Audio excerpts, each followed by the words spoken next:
Hello दोस्तों, स्वागत है हमारे YouTube चैनल इसके स्टडी पॉइंट पे आप सभी का। तो चलिए आज आप लोगों के लिए मैथ जो छोड़े हुए थे उसी को आज पूरा करने के लिए आए हैं। साधारण ब्याज चल रहा था, साधारण ब्याज का कुछ टॉपिक बताए थे हम लोग और उसको है आज खत्म करने वाले हैं। क्योंकि साधारण ब्याज से जो क्वेश्चन पूछा जाता है, दो तीन टाइप का क्वेश्चन पूछा जाता है जो आपको पिछले क्लास में हम आपको बता चुके थे। आज है जो उसी टाइप में एक टाइप का और पूछा जाता है, इससे बनाने के बाद आपका क्लियर हो जाएगा। उसके बाद फिर अगले क्लास जब हम लेंगे तो उससे आपको नेक्स्ट मतलब साधारण ब्याज हो गया तो उसके बाद आपका जो चक्रवृद्धि ब्याज चलेगा। तो इसी प्रकार से अब रेगुलर है जो मैथ का क्लास चलते रहेगा।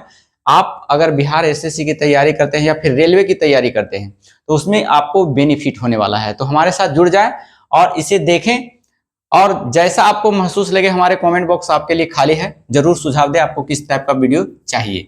तो चलिए देखिए, साधारण ब्याज हम लोग शुरुआत किए थे जीरो लेवल से, है ना, और उसको आज हम खत्म करने वाले हैं क्योंकि दो तीन टाइप से क्वेश्चन पूछा जाता है। देखिए, एक थोड़ा सा कंसेप्ट है कि कोई भी मिश्रधन अपने मूलधन से उतना ही अधिक होगा जितना कि ब्याज होगा। इसको याद रखना है, याद करने वाले हैं। जब याद नहीं रहेगा तो फिर क्वेश्चन अगर इस टाइप से पूछ दिया जाएगा तो आप फंस जाएंगे। ऐसा सवाल पूछा जाता है अधिकतर चक्रवृद्धि ब्याज में। देखिए, कोई भी मिश्रधन अपने मूलधन से उतना ही अधिक होता है जितना कि ब्याज होता है। मान लिया जाए, हम आपको प्रूव करके बताते हैं कि मान लिया जाए कि मिश्रधन दिया हुआ है 400 रुपया, मूलधन आपका दिया हुआ है आपका मान लिया जाए 300 रुपया, है ना। तो आपका जो होगा साधारण ब्याज बराबर होता है मिश्रधन माइनस मूलधन। तो मिश्रधन आपका दिया हुआ है a माइनस पी होता है। तो मिश्रधन आपका दिया हुआ है 400, मूलधन आपका है 300, घटा देंगे आपका 100 निकल कर चला आएगा। अब आपसे यहां से देखिए क्वेश्चन, कोई भी मिश्रधन अपने मूलधन से उतना ही अधिक होगा जितना कि ब्याज। तो देख लीजिए, मूलधन से उतना ही अधिक होगा जितना कि ब्याज है 100, तो 100 ना अधिक है। मिश्रधन अपने मूलधन से कितना अधिक है? 100 अधिक है।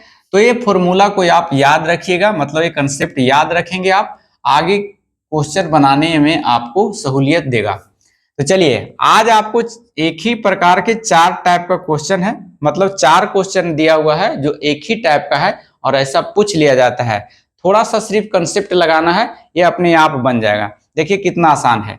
कोई धन साधारण ब्याज पर 5 वर्षों में दुगना हो जाता है तो कितने वर्ष में वह 8 गुना हो जाता है। ऐसा क्वेश्चन अगर आपको दे दिया जाए और आपका कंसेप्ट नहीं पता है, पक्का है कि 100% आप है जो स्किप करके क्वेश्चन आएंगे, छोड़ कर आएंगे, बनाएंगे नहीं। क्योंकि आप पढ़े हैं साधारण ब्याज बराबर मूलधन गुने समय गुने दर बटा 100, है ना। मूलधन का आता पता नहीं है, समय दिया हुआ है, गुन्ना गुन्नी वाला सवाल दिया गया है। तो ऐसा क्वेश्चन को आपको देखना है, एक ट्रिक बताते हैं आपको, वह ट्रिक आप याद रखेंगे और इससे आपका बन जाएगा। देखिए, जब भी गुन्ना गुन्नी वाला सवाल रहे तो याद रखना है आपको n1 minus one by n2 बराबर t1 बाई t2। बस यही याद रखना है, कंसेप्ट आपका इसी से बन जाएगा, इतना ही से बन जाएगा। गुन्ना गुन्नी अगर साधारण ब्याज में ऐसा पूछा जाता है तो देखिए कितनी आसान से। अब कहिएगा n1 क्या है, तो n1 जो है पहला गुना, यहां पर लिख देते हैं। n1 जो होता है वह पहला गुना होता है, पहला गुना, है ना। n2 जो होता है वह दूसरा गुना होता है, दूसरा लिख लेंगे आप लोग। और t1 जो होता है पहला समय होता है। t1 की अगर बात करें हम तो t1 हो जाता है पहला समय, पहला समय, और t2 जो हो जाता है आपका दूसरा समय हो जाता है। तो इसको आप लिख लेंगे दूसरा समय। फिर से देख लीजिए, अगर आपको इस टाइप से क्वेश्चन पूछे तो आपको याद रखना है n1 minus 1 by n2 minus 1 बराबर t1 बाई t2। n1 क्या है? पहला गुना, n2 क्या है? दूसरा गुना, t1 क्या है? पहला समय, t2 क्या है? दूसरा समय। बस इतने याद। अब देखिए कैसे बनता है। यहां पर देखिए पहला दिया हुआ है टाइम, तो ये t1 हो जाएगा, आप देखिए समझाकर हम बता रहे हैं आपको, उसके बाद फिर फास्ट में बताएंगे। पहले समझ लीजिए, T1 दिया हुआ है तो मतलब पहली बार समय दिया हुआ है तो वह T1 हो गया। तो T1 आपका दिया हुआ है 5 साल, 5 ईयर्स दिया हुआ है। फिर कह रहा है दुगना हो जाता है, इसका मतलब n, पहला n दिया हुआ है, N1 दिया हुआ है, N1 दिया हुआ है कितना, दुगना, 2 लिखा दिए हम। फिर कह रहा है तो कितने वर्ष में, कितने वर्ष कह रहा है तो इसका मतलब T2 पूछ रहा है, तो T2 हम लिखेंगे, T2 है ना। उसके बाद कितने वर्ष में वह 8 गुना हो जाएगा, कितने वर्ष में वह 8 गुना हो जाएगा। तो 8 गुना कह रहा है तो यह जो है N2 हो जाएगा, क्या हो जाएगा, N2 हो जाएगा 8। अब आप बैठा दीजिए उसको, है ना, इस फॉर्मूला पर N1 माइनस 1, तो N1 कितना है, N1 तो दिया हुआ नहीं है, N1 दिया हुआ है 2, तो 2 माइनस 1 बटा N2, N2 कितना है 8, 8 माइनस 1 क्योंकि फॉर्मूला में दिया हुआ है। उसके बाद है आपका T1 बाई T2, तो T1 आपका दिया हुआ है, T2 आपको निकालना है ना। कितने यहां दिया, कितने वर्ष में वो 8 गुना हो जाएगा, तो T2 निकालना है। तो आपका N1 दिया हुआ था, N2 दिया हुआ था, T1 दिया हुआ है 5 और T2 निकालना है, T2 बराबर भाट। अब क्रॉस मल्टीप्लाई कर देंगे, यहां से 2 में से 1 घटाएंगे तो 1 बचेगा, और 1 को T2 से गुना करेंगे तो T2 हो जाएगा, है ना। यहां से 7 में से 1 घटाएंगे तो कितना बचेगा, 8 में से 1 घटाएंगे तो कितना बचेगा, 7 बचेगा, और 7 को क्रॉस मल्टीप्लाई करेंगे तो कितना हो जाएगा, 7 पचे 35 हो गया, यानी 35 वर्षों में जो है 8 गुनी हो जाएगा, हो गया आंसर।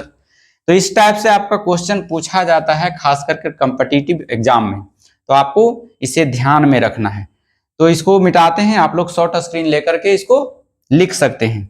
चलिए देखिए अगला क्वेश्चन फिर हम बात करेंगे। चलिए देखिए, अब देखिए कैसे बनाना है। कोई धन 2 वर्षों में 4 गुना हो जाता है, तो 4 गुना वाला है तो 4 माइनस 1 कर दीजिए, कितना बचा 3, डायरेक्ट लिख देते हैं। तो वह कितने वर्षों में 16 गुना हो जाएगा, कितने वर्षों में 16 गुना है, तो 16 माइनस 1 कर देंगे तो कितना हो जाएगा 17। पहला समय दिया है 2 वर्ष, T2 निकालना है, यहां से करेंगे 3T2 बराबर 17 दूनी 34, कितना हो जाएगा 34, इसीलिए T2 बराबर कितना हो गया 34 बाई 3। इसको भाग देंगे, इतना ईयर्स होगा, पूर्णांक में लाएंगे तो इतना साल में जो होगा 16 गुनी हो जाएगा। तो T1 कहे निकालने, कभी T2 कहेगा निकालने, कभी N1 कहेगा निकालने, कभी N2 कहेगा निकालने, आप लोग को ध्यान देना होगा इस पर। चलिए अगला क्वेश्चन हम चलते हैं। अगला क्वेश्चन आपसे कह रहा है कोई साधारण ब्याज पर 3 वर्षों में कितनी गुनी हो जाएगा। देखिए अभी गुनी वाला पूछ रहा है कितनी गुनी हो जाएगी, जबकि वह 6 वर्षों में 12 गुनी हो जाएगी। हम बताए थे N1 minus 1 by N2 minus 1 बराबर T1 बाई T2, यही बताए थे। N1 3 वर्षों में है तो 3 वर्षों, पहले T2 वाला का लिख लेते हैं, टाइम वाला लिख लेते हैं। पहला टाइम दिया हुआ है 3 वर्ष, कह रहा है कितनी गुनी, जबकि 6 वर्ष है। दूसरा दिया हुआ है 6 वर्ष, दोनों का टाइम लिख दिए बराबर। फिर कह रहा है कितनी गुनी, तो पहला N1 कह रहा है निकालने, पहला N1 माइनस 1। उसके बाद दूसरा कह रहा है कि 12 गुनी हो जाएगी, तो 12 माइनस 1 हो जाएगा। अब इसको यहां से करेंगे तो N1 माइनस 1 हो जाएगा। अगर इसको हम बात करें इधर से, तो इससे हम गुना करेंगे तो 6 से, तो 6N1 हो जाएगा माइनस 6 हो जाएगा बराबर। इधर से हम बात करेंगे, घटाएंगे, इसमें 12 में से घटाएंगे कि 11, 11 तिया 33, 33 बच गया, तो 6N1 बराबर, यह माइनस में है, उधर जाएगा राइट साइड में प्लस हो जाएगा, तो 33 और 6 कितना हो गया 39 हो जाएगा। इसीलिए N1 इक्वल टू कितना हो गया 39 बाई 6 हो जाएगा, 3 से काटिएगा, 3 दूनी 6, 3 एकम 3, 3 तिया 9, 13 बाई 2 बराबर 6.5, कितना हो गया 6.5, 6.5 गुना हो जाएगा। N1 कितना हो जाएगा 6.5 गुना, 3 वर्षों में N1 जो है 6.5 गुना हो जाएगा, तो 6 वर्षों में वह 12 गुना हो जाएगा। तो इस टाइप का क्वेश्चन आपसे पूछता है, ध्यान दीजिएगा। चलिए अगला क्वेश्चन हम लेके चलते हैं, ये वाला हो गया आपका। नेक्स्ट क्वेश्चन उसी टाइप का है। देखिए साधारण ब्याज पर 10% की दर से 2 वर्षों में 4 गुना हो जाता है, तो कितने वर्षों में यह 16 गुना हो जाएगा। और ये दर प्रतिशत दे के पूछ दिया है, जबकि दर से कुछ लेना देना इसमें है नहीं है। देखिए कैसे बनता है, फॉर्मूला लिख लीजिए, n1 minus one by n2 minus one बराबर t1 बाई t2। याद हो गया होगा। अब कह रहा है 10%। 10% से मतलब नहीं, गुन्ना गुन्नी से हमको मतलब है 2 वर्षों में। पहला टाइम दिया हुआ है तो यहां लिख देते हैं 2 वर्ष। 4 गुना हो जाता है, पहला n1 दिया हुआ है तो 4 माइनस 1 हो गया, है ना। फिर कह रहा है कितने वर्षों में, तो t2 पूछ रहा है हमसे, t2, है ना। उसके बाद 16 गुनी हो जाएगा तो 16 माइनस 1 हो जाएगा। अब कर दीजिए, इसमें से घटाइएगा तो 3 बचेगा, और इसमें 16 में से 1 घटाएगा 15 बचेगा, और इसमें 2 है, और बाई टिट्टू निकालना है। यहाँ से 3 से काटिएगा, 3 बचे 15, टिट्टू से 1 में गुना कीजिएगा टिट्टू, और 5 दूनी 10, मतलब टिट्टू आपका 10 वर्ष चला है, आंसर हो जाएगा। तो चाहे n1 पूछे, n2 पूछे, t1 पूछे, t2 पूछे, इससे आपका बन जाएगा। चलिए अगला क्वेश्चन हम चलते हैं। अगला क्वेश्चन है जो शुरू में बताए थे, कोई धन साधारण ब्याज पर 5 वर्षों में दुगना हो जाता है तो कितने वर्षों में वह 8 गुना हो जाता है। फिर उसी प्रकार से है n1 minus 1 by n2 minus 1 बराबर t1 बाई t2। याद हो गया होगा। कोई धन ब्याज 5 वर्षों में, यानी पहला टाइम दिया हुआ है तो पहला टाइम लिख देंगे, यहाँ पहला टाइम दिया हुआ है। दुगना हो जाता है तो पहला n1 दिया हुआ है तो 2 माइनस 1 हो जाएगा।